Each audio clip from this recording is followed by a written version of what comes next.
the isotropic solicitation. So the Fontainebleau sandstone used to measure this effect in a rock is a reference rock in our field because it's a clean sandstone, so it is almost 100% quartz. It is a homogeneous medium because it is a well-sorted rock. And if you use a polarizing microscope on a thin section, you can see that you have a spatial averaging of the quartz crystals, so that your rock becomes isotropic at the representative elementary volume scale. The sample chosen was a 7% porosity sample and had a permeability of about 10 to the minus 15 meter square. It was measured under dry, glycerin saturated and water saturated condition to get the frequency dependence as a function of the fluid. So first, before investigating the frequency dependence, to better understand the rock, you measure, for example, the bulk modulus as a function of confining pressure. And what you see is that you have a strong increase at low confining pressure, and then you reach an asymptote at higher confining pressure, which is a typical behavior for a sandstone. And if you compare it to the quartz bulk modulus, you see that you are below, and this is because, so you have what we consider is that at higher pressure you have all the cracks that are closed, and so this difference is related to the porosity effect of the rock, and then you have the micro cracks effect that is highly pressure dependent. So in order to see the strong effect of the frequency dependence and the frequency dependence, we will study the effect at the lowest effective pressure, Terzaghi effective pressure, in the following. So what you have here is that, so that's your sample. You measure the strain at the middle of the sample to get out of the boundary effects. And then you measure the bulk modulus as a function of frequency, and you have the attenuation as a function of frequency.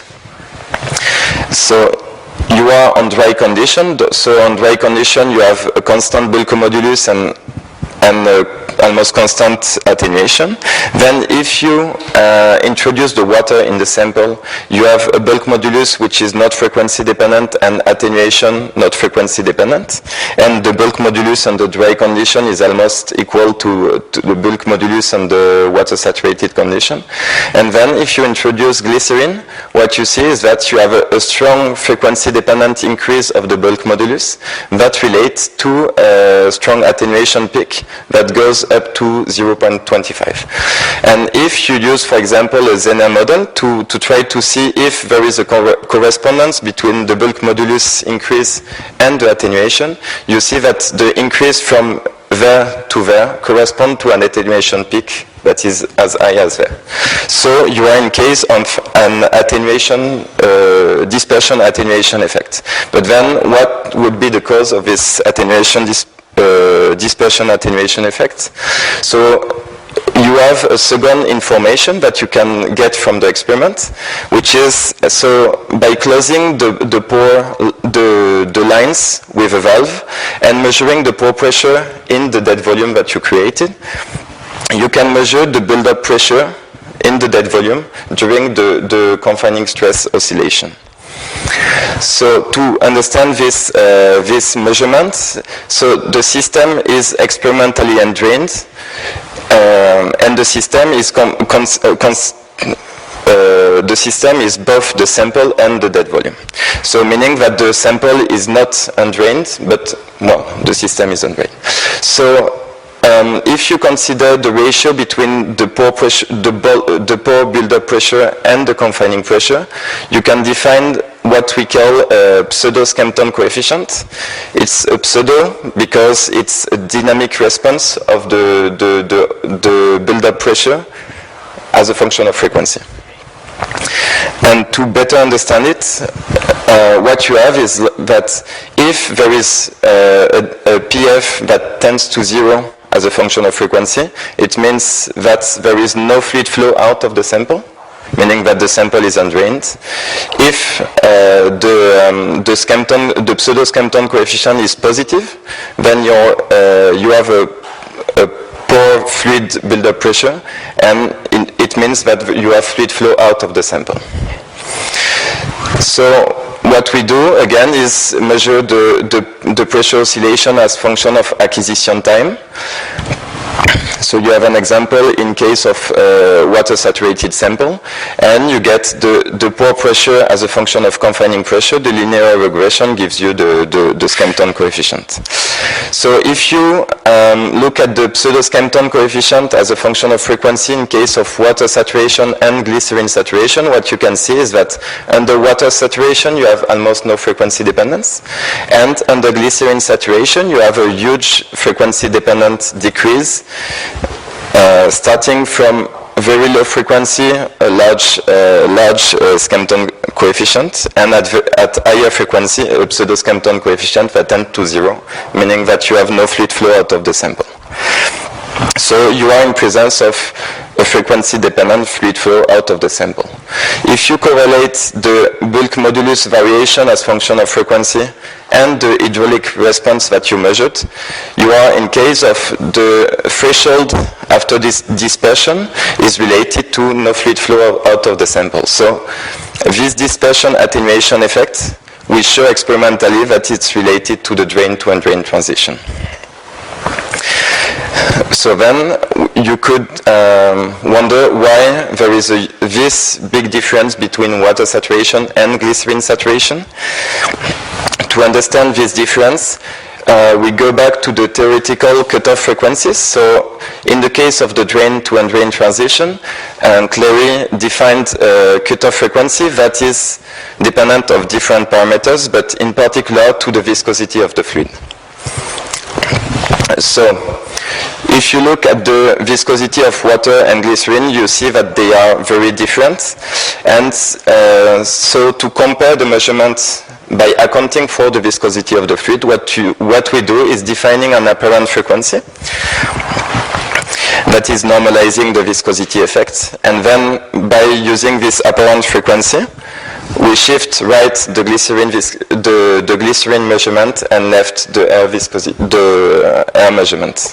So what you have is you have an increase from dry to water saturated to glycerin saturated measurement. Then we could compare two usual theories that define the undrained property if you know the drained one. And if we do this by knowing the constant of the problem, what we have is a good fit between the measurement and the undrained prediction of Biogasman. So which fits. And then another thing you could try to infer is the cutoff frequency obtained from the theory. If you use the experimental measurement to obtain the different parameters and assess the diffusion length between the sample length and half of the sample length, because of the symmetry of the problem, what you see is that your predicted range for the cutoff frequency has a band which corresponds to the increase in bulk modulus with frequency for this transition. And then you have also the high frequency measurement that you can replace on the plot.